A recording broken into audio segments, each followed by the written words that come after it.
shocking Uber experience left golf influencer Cailyn Henderson reeling at the Ryder Cup. The price tag on her ride was a real eye-opener. Henderson, an avid golfer and Instagram star, shared her surprise on social media after seeing the app's estimates for a trip from the golf tournament to her hotel in Times Square.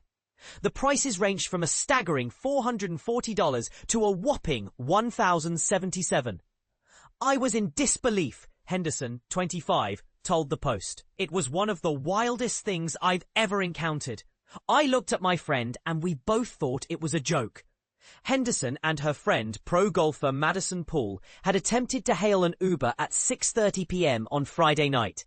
But the eye-watering prices for the 33-mile journey from Farmingdale, Long Island to Midtown Manhattan made them think twice. The prices during our trip to the Ryder Cup were already high, around $190 to $200, and that was during rush hour.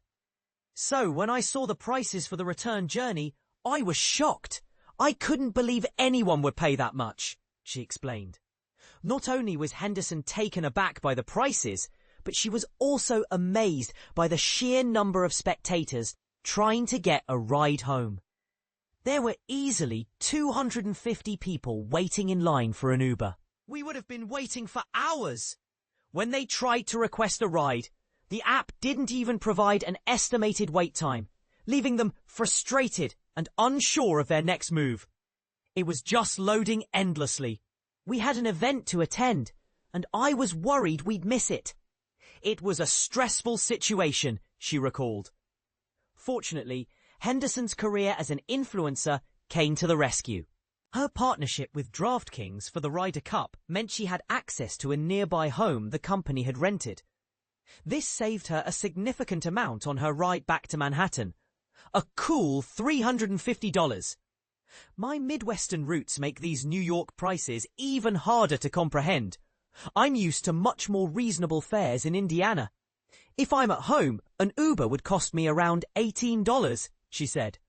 For Saturday's matches, Henderson and Poole decided to be savvy and opted for Lyft instead.